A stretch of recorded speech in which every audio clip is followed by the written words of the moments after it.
¿Qué tal, amigos? Bienvenidos a una nueva edición de La Última Página, programa que como todos los lunes llevo al aire y a cabo junto a mi amigo, inseparable compañero en esta ruta, Sebastián Maximus Porrini. ¿Cómo le va? ¿Cómo le va? Diego, ¿todo bien? Bien, estoy innovando. Diego Minimus. Diego Minimus, digo el mínimo, o Ortega el breve, como me dicen en el profesorado. Perfecto. Estamos innovando en los epítetos para nombrarnos en este programa, así que bueno. Aquí estamos muy contentos, como ustedes saben, felices de seguir al aire o online, como se dice ahora, creciendo en suscriptores. Agradecemos mucho la participación de estos suscriptores y de visualizaciones silenciosas que nos alientan a seguir semana a semana grabando y mostrando lo poco o mucho que podemos contribuir al mundo de la lectura. Recordarles también que tenemos siempre en la caja de descripción y aquí debajo tienen todos los datos para comunicarse con nosotros y estar atentos a la página de Facebook, porque ahí tenemos básicamente toda la información de los cursos, congresos, seminarios que llevamos a cabo con la ADE, Asociación de Estudios Humanísticos. Y en el día de hoy, Seba, si te parece, vamos a hablar de un poeta. ¿Sí? Vamos a meternos en uno de los mundos que nos interesan, siempre siguiendo la línea, la lógica que caracteriza nuestra visión sobre la poesía, que ya expusimos allá en el programa de don Julio Valderrama, y poco a poco, siempre con Baudelaire, con Rilke, Alejandra Pizarnik, claro, con Pessoa y demás, hemos dado una idea de qué entendemos como poesía. Así que hoy vamos a abordar a uno de los grandes poetas, a un, ¿cómo decirlo?, un cultor de la palabra poética sobre todo, un artesano del lenguaje, que es Octavio Paz. Octavio Paz, poeta, ensayista, diplomático, literato, traductor mexicano, nacido en 1914, fallecido en 1998. Y bueno, ¿qué decir de Octavio Paz, Eva? Aparte de la profunda admiración que ambos le tenemos, creo yo, hay en él algo más que simplemente una pose literaria, ¿no? Es decir, hay una búsqueda de pulir la palabra, de encontrar en la palabra una piedra fundamental, una piedra primordial a la que hay que con la que hay que trabajar, como bien decía, como un artesano. Nosotros pensamos en la palabra poesía, que proviene del poiesis, ¿no? Y el poietes, como aquel que trabaja la artesanía. Lo que Octavio Paz, en primera medida, podemos decir, hace con la palabra es trabajarla y pulirla hasta encontrar su esencia más profunda. Es un trabajo de enorme dificultad, por otra parte, para un poeta llegar a la esencia de la palabra, pero en Octavio Paz vamos a tener por lo menos dos instancias en las que logra este trabajo profundo con el lenguaje, que es obviamente la instancia poética, pero también, que es de lo que creo que vas a hablar, la instancia de la prosa. La prosa puesta en función del ensayo, para analizar justamente la producción poética, no solo la suya, sino la de otros grandes poetas y otros grandes escritores. Pero no quiero extenderme más en esta breve presentación y te dejo la palabra para que justamente trabajes la palabra en Octavio Paz, pero desde otro ámbito que no es la poesía. Claro.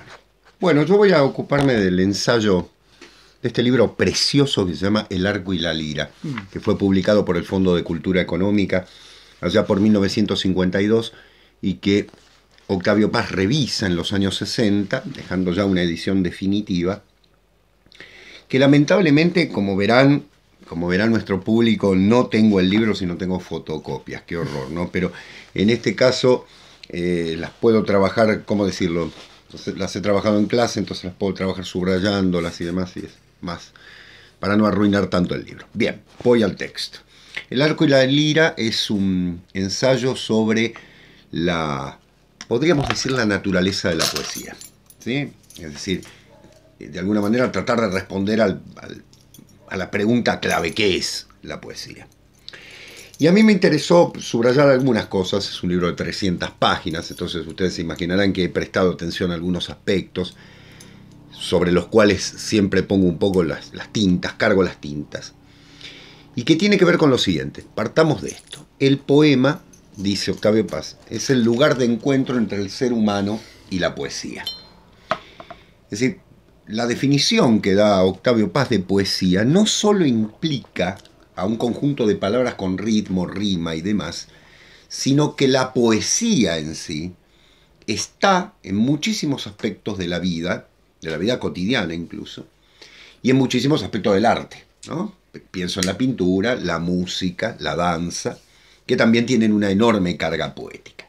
Pero obviamente Octavio Paz se va a centrar, sin negar todo el arte poética de esas disciplinas, en la poesía como texto, digamos así. Y para ello va a partir, obviamente, de un primer concepto, que es el concepto del lenguaje. Es decir, él dice que la historia del hombre, la historia del ser humano, se podría pensar como la relación entre la palabra y el pensamiento. Es decir, uno podría llegar a pensar que todo lo que el ser humano ha pensado, ha desarrollado y demás, sería imposible si no fuese con el lenguaje. Por fin. De hecho, parece ser, según la opinión de Octavio Paz, que los periodos de crisis de la historia de la humanidad están ligados justamente a los momentos de gran crítica al lenguaje. Es decir, aparece el lenguaje como un elemento a ser criticado, a ser derribado, y entonces allí aparecen elementos de crítica. Por eso cita, que a vos te causó mucha gracia, el libro 13 de los Anales de Confucio, en el que Lu Tzu,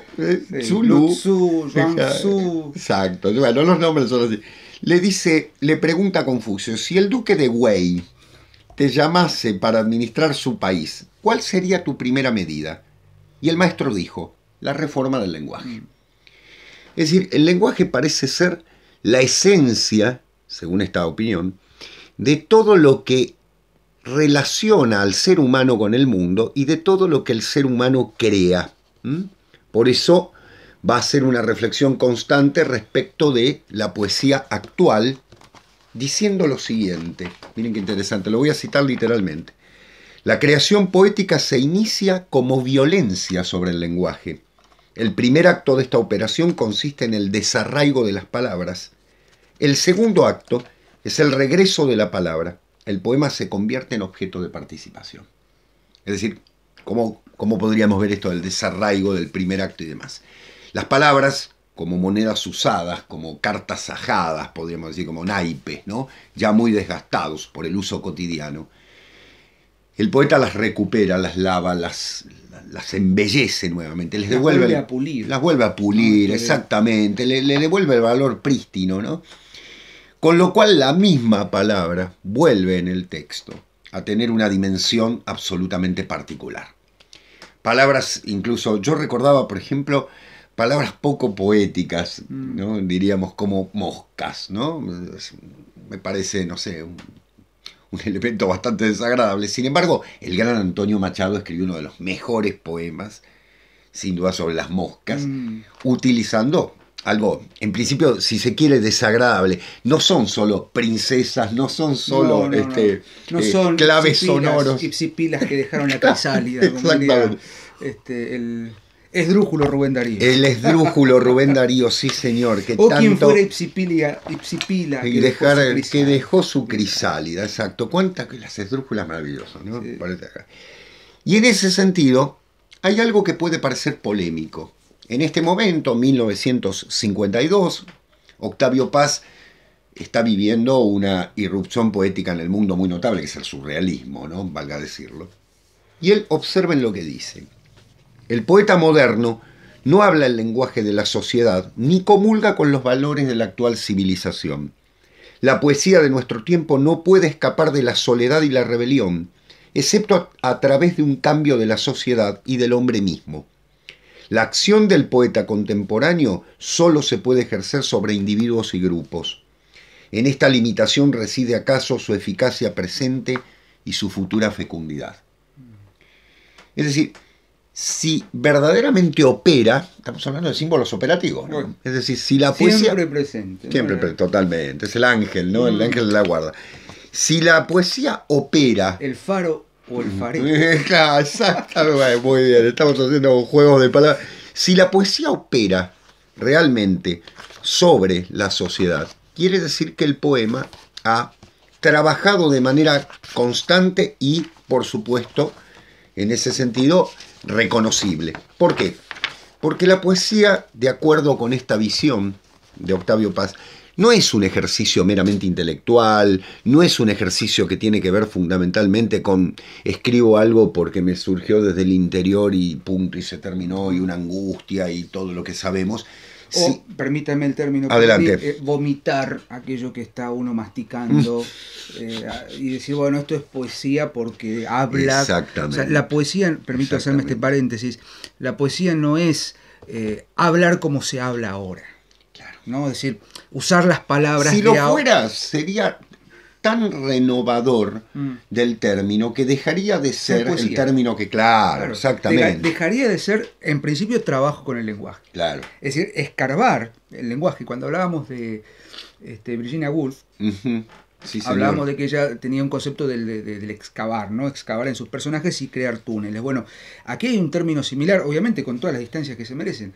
Digo, trabajar la arcilla, claro, ¿no? Excavar la arcilla del lenguaje. Exactamente. Para encontrar, inclusive, me corrijo un poco con lo que dije anteriormente, yo decía, poesía no es hablar como se habla ahora, pero sí usar palabras conocidas, como bien decía. Claro, ¿no? Palabras exacto, cotidianas exacto. para resignificarlas, como bien dijiste en Octavio Paz, esos naipes gastados, ajados, esas monedas sin brillo, ¿no?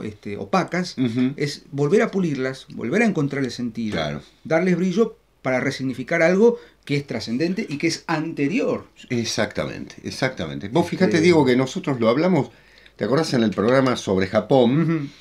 Que hablamos del haiku, y decíamos, eso, sí, el poeta japonés, ¿no es cierto? El pijin era, ¿no? Pijin ve donde otros no totalmente, ven. Exacto. Algo magnífico. Así sea una gota que cae de un arroyo. Exactamente. Exacto.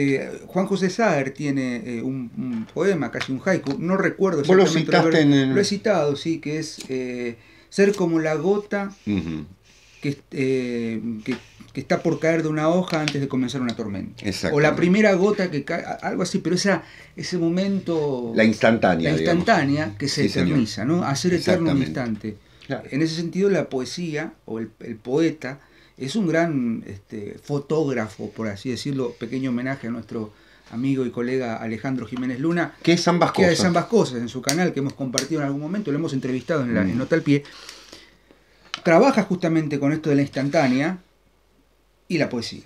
Ese es lo interesante, inclusive de Octavio Paz, ¿no? Sí, porque sin duda. Es un gran poeta con un compromiso ideológico muy marcado, pero a su vez imposible de ser catalogado dentro de un movimiento literario. Exactamente. Sí, la crítica, por unanimidad, sostiene que hay mucha influencia del surrealismo, está muy bien, pero no es solamente el surrealismo. Inclusive el surrealismo mal visto es entendido como, bueno, la pulsión continua, la asociación libre, pero hay un trabajo totalmente en el surrealismo, ¿no? Vean la crucifixión de Dalí y van a ver que ahí hay un pintor y no solamente un delirante. Totalmente. Que dice, el surrealismo soy yo, ¿no? Es que él va a hacer una crítica al surrealismo en este mismo libro, ¿no?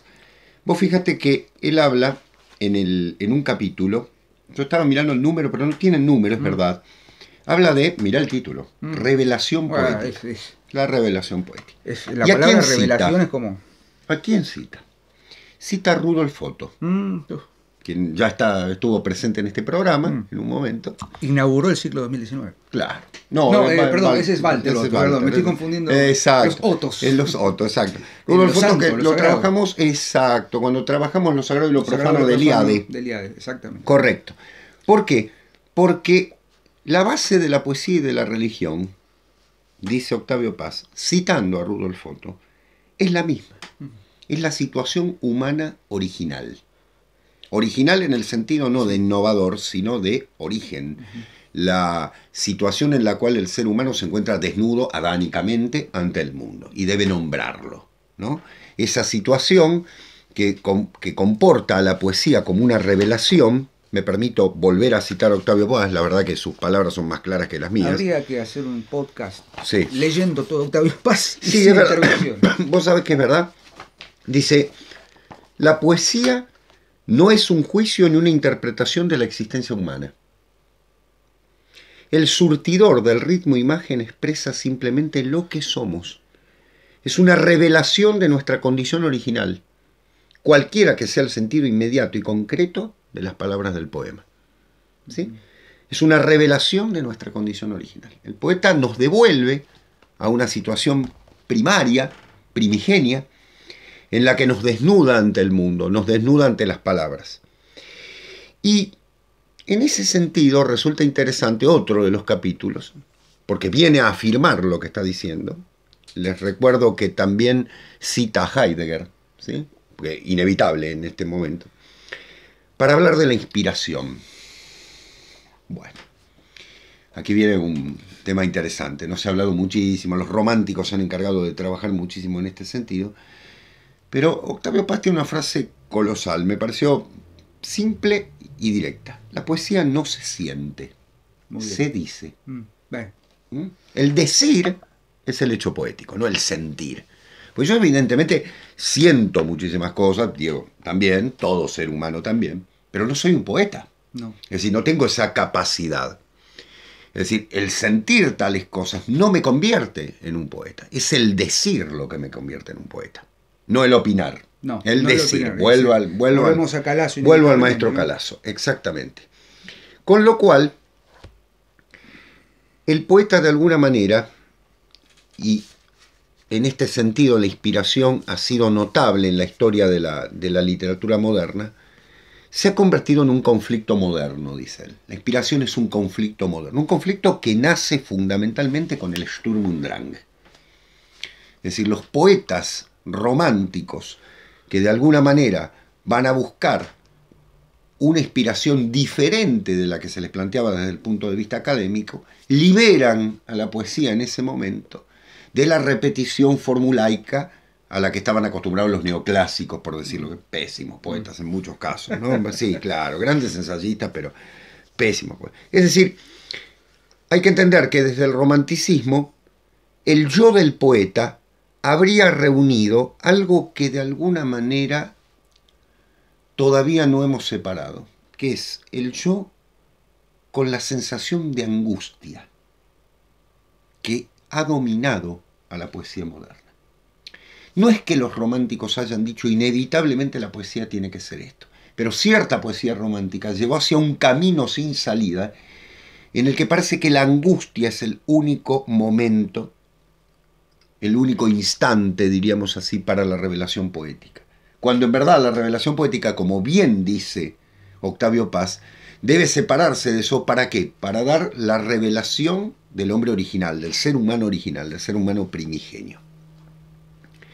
Y aquí viene una cosa, un consejo, que lo dice expresamente: no inventar un lenguaje. Bueno, a ver. Esto viene a colación por el tema del surrealismo, y con esto cierro, Diego, porque es muy extenso el libro y hay muchísimo para hablar, pero me parece que con estas ideas podemos quedarnos reflexionando e ir a la poesía de Octavio Paz. El surrealismo intentó cierta ejercitación, si me permiten el término, disparatada, ¿no? Automática, cualquiera puede, exactamente, cualquiera puede escribir poesía y demás, que en algún momento tiene su sentido porque viene a liberar de cierto encorsetamiento académico, si se quiere, o modernista en algún sentido, que era la repetición de ciertos lugares comunes, ya absolutamente alegóricos, bueno, no simbólicos, alegóricos. De Rubén Darío, ¿no? Claro. Esa poesía hermosa por un lado, sí, en cuanto a objeto, pero con una carga ampulosa de recursos y de tropos que son artificiales y artificiosos, ¿no? Claro. Que gran torpeza en la lectura. Exactamente. Son elementos que están de alguna manera usados hasta el hartazgo para provocar. O sea, cuando Rubén Darío los usa por primera vez es absolutamente innovadora, es absolutamente renovador. Ya cuando los usa Lugones. Claro, ya cuando la repetición se convierte en algo sistemático, sí. ¿No? Claro. De alguna manera, el mismo Darío al final, valga decirlo, en Cantos de Vida y Esperanza, vuelve a una poesía más sencilla. Es decir, porque justamente, ¿no? Y el mismo Lugones, ¿no? En Romance del Río Seco, es decir, estaban cansados de esas alegorías constantes, de esos cielos, de esos techos pintados estilo cielo que aburrían a medio mundo, ¿no? Con dioses de plástico, por decirlo, y que de alguna manera vino a romper el surrealismo, pero que Octavio Paz critica porque en última instancia no se trata de generar un lenguaje nuevo. Es decir, no se trata de romper el lenguaje, sino de pulirlo. De aceptar la forma del lenguaje para pulirlo, para darle nueva vida a algo que todos los días usamos. Y si el don de la poesía es la instantaneidad, lo que decía Diego, ¿no? El haiku en ese sentido. Yo quiero recordar una frase que él cita aquí, que es: todos los poemas dicen lo mismo. Desde Homero hasta Hugo Mujica, por citar a un poeta contemporáneo de mucha relevancia, o hasta el mismo Alejandro, ¿no es cierto? Todos los poemas dicen lo mismo. Porque cuando son poesía, está el elemento tradicional en ellos, de tal forma que nos reconocemos. Así está escrito por Quevedo, por Horacio, por Safo, por Homero, por el mismo Virgilio, por quien ustedes tomen, por el gran Dante, en el sentido de que son versiones de la misma esencia originaria del ser humano. Les recomiendo la lectura de este libro. Se llama El arco y la lira. Está editado por el Fondo de Cultura Económica. No es un libro caro, incluso hagan como yo que los tengo fotocopiados, sino vale la pena, es una apertura hacia un mundo poético fundamental. Diego. Y me gustaría hacer un anclaje con lo que dijiste, ¿no? Una especie de enganche que tiene que ver con la palabra revelación. Digo, la poesía, en tanto trascendencia, en tanto lenguaje originario y originante del mito, por ejemplo, tiene que encontrar o hacer que el hombre se encuentre con una esencia que está perdida o que está tapada, digamos, por la profanidad. Siguiendo la dicotomía de Mircea Eliade. Sagrado-profano. Sagrado-profano, es decir, la profanidad, aquello que sale de lo sagrado, busca velar lo que está tapado, ¿no? El viento la vela, vela. El viento la está velando, dice Lorca en el romance de la Luna Luna, influido también por el surrealismo. Estoy haciendo conexiones mentales. Muy bien. Pero digo, en Octavio Paz hay una suerte de redescubrimiento de ese lenguaje originario, porque el lenguaje, desde la mirada de Octavio Paz, comporta una enorme plasticidad. Plasticidad que permite justamente moldear o, de alguna manera, limpiar, ¿no? Como el artesano que trabaja la arcilla, y encontrar la esencia de aquello que realmente se quiere mostrar y decir en ese mostrar. Exacto.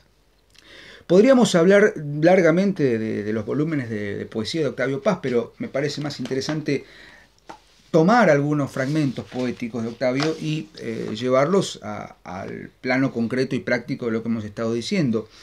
Los títulos de los poemas son en muchos casos palabras muy comunes, no hay lenguaje artificial. Sí hay un manejo interesante con el ritmo, con la sintaxis. Sí. No es un poeta que detente demasiado clasicismo en sus versos.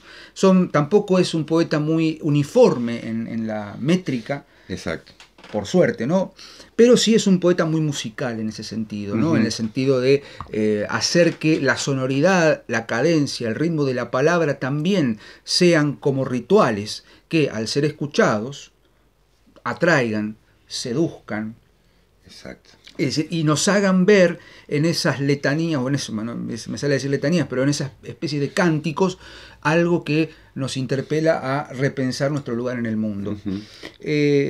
En Silencio, uno de sus poemas, dice: así como el fondo de la música, así como del fondo de la música brota una nota que mientras vibra crece y se adelgaza, hasta que en otra música enmudece, brota del fondo del silencio otro silencio, aguda torre, espada, y sube y crece y nos suspende, y mientras sube caen recuerdos, esperanzas, las pequeñas mentiras y las grandes, y queremos gritar, y en la garganta se desvanece el grito, desembocamos al silencio en donde los silencios enmudecen.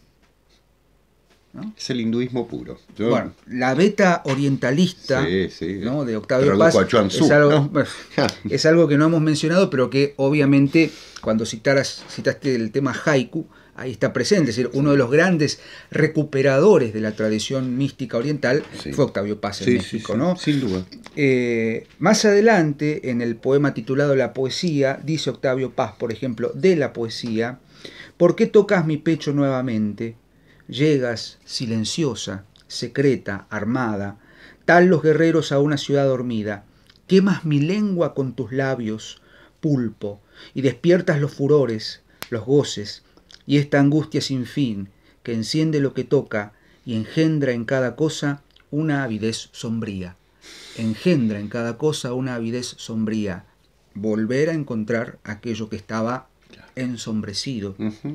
Insiste, vencedora, porque tan solo existo porque existes, y mi boca y mi lengua se formaron para decir tan solo tu existencia, y tus secretas sílabas, palabra impalpable y despótica, sustancia de mi alma. Para decirlas, claro. No para sentirlas, claro. No para vivenciarlas, claro. Otra palabra espantosa. La poesía es vivencia, no, muchachos, la poesía no es vivencia, no, la poesía, siento que la inflación me está matando y la crisis política claro. También, entonces voy a escribir un poema en el que voy a largar todo aquello que estoy viviendo, eso va a morir en 10 años. Claro. Porque la coyuntura se muere en 10 años. Sí. Antes también, ¿no? Antes también. Claro. Más adelante, en Piedra y Sol, otro de los grandes poemas, un extensísimo poema. Gran poema. Cito algunos fragmentos. Mientras el tiempo cierra su abanico y no hay nada detrás de sus imágenes, el instante se abisma y sobre nada rodeado de muerte, amenazado por la noche y su lúgubre bostezo, amenazado por la algarabía de la muerte vivaz y enmascarada, el instante se abisma y se penetra, como un puño se cierra, como un fruto que madura hacia adentro de sí mismo, y así mismo se bebe y se derrama. El instante traslúcido se cierra, y madura hacia adentro, echa raíces, crece dentro de mí, me ocupa todo, me expulsa su follaje delirante, mis pensamientos solo son sus pájaros, su mercurio circula por mis venas, árbol mental, frutos, sabor de tiempo. El florecer. Exactamente. ¿No? El árbol adentro, como habla él. Lo volitivo, ¿no? La idea ¿viste? Cuando dice se cierra el puño, el fruto, es la granada, no la granada explosiva. La granada, el símbolo. El fruto mítico también, ¿no? El fruto mítico sí lo hay, totalmente. Es decir, en la masonería el florecimiento es la explosión, claro. Digamos, el estallar, el quiebre, el quebrar la fruta. Y por otra parte, el verbo volitivo e intransitivo florecer, ¿no? Es decir, la elección de la palabra, y acá nos ponemos semánticos, es como cuando hablábamos de Pizarnik, dice yo me canto, ¿no? Me canto a mí mismo, no me acuerdo si era el verbo me canto, pero era un verbo intransitivo que cobraba un valor de transitividad, claro, ¿no? Accionar sobre alguien. Exacto, se vuelve reflexivo. Y aquí la palabra florecer, algo común, que retoma el tópico, ¿no? Cóligo virgo rosae, ¿no? Tomad la rosa mientras es virgen, porque es el momento de mayor esplendor. Pero me gustaría retomar algo que mencionaste y que tiene que ver con el decir más que con el opinar, y que es uno de los poemas que creo yo son perfectos en su brevedad, pero también en la fuerza poética que tienen, que es el poema Decir Hacer. Decir Hacer, sí señor. Es decir, retomando a Calazo, la opinión, dice Calazo, puede hablar de las cosas, puede opinar, vale la redundancia, pero no lo puede decir todo. Para decirlo todo hay otra cosa, la poesía. Claro. Decir hacer. Voy a citar solo un fragmento. Entre lo que veo y digo, entre lo que digo y callo, entre lo que callo y sueño, entre lo que sueño y olvido, la poesía se desliza entre el sí y el no. Dice lo que callo, calla lo que digo, sueña lo que olvido. No es un decir, es un hacer. Es un hacer que es un decir. La poesía siembra ojos en las páginas, siembra palabras en los ojos. Los ojos hablan, las palabras miran, las miradas piensan, oír los pensamientos, ver lo que decimos, tocar el cuerpo de la idea. Los ojos se cierran, las palabras se abren. Palabras florecen. Cuando la poesía es metafísica y es la verdadera poesía, como en el caso de Octavio Paz, se funda un lenguaje. Parece contradictorio con lo que él decía, ¿no? En el sentido de que no creo un lenguaje, no. Se funda, se recupera. El fundar tiene que ver justamente con sembrar los cimientos, claro. Que no es la fabricación. Exactamente. Fabricación artificial, por otra parte. Totalmente. Fabricación sobre una materia ya construida. Exactamente. Él está pensando en refundar, si se quiere, si se me permite el término, ¿no? Fundar desde los cimientos más profundos. Totalmente. El lenguaje originario y, como me gusta decir, originante, ¿no? Originante, claro. Es decir, el lenguaje que hace. Claro. ¿No? El lenguaje no solamente que dice, sino que hace. Lo que pasa, Diego, es que estoy pensando, mientras leías, digo, qué maravilla, porque se abren miles de posibilidades.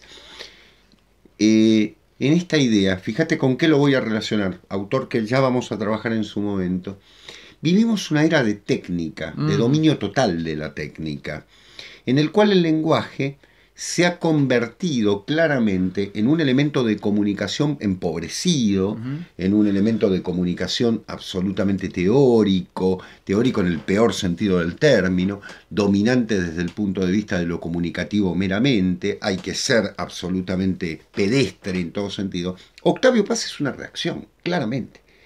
¿Por qué? Porque viene a reaccionar contra esa movilización total que se produce desde los últimos 100 años, en pro de una esclavización del ser humano que lo convierte desde su esencia lingüística en un ser reproductivo. Reproduce lo que le dicen, reproduce lo que le hablan, digamos así, reproduce la palabra sin haber reflexionado sobre la palabra. Junger, bueno. Junger y Benjamin. Totalmente. ¿No? La obra de arte en la era de la reproductibilidad. Totalmente. Sí.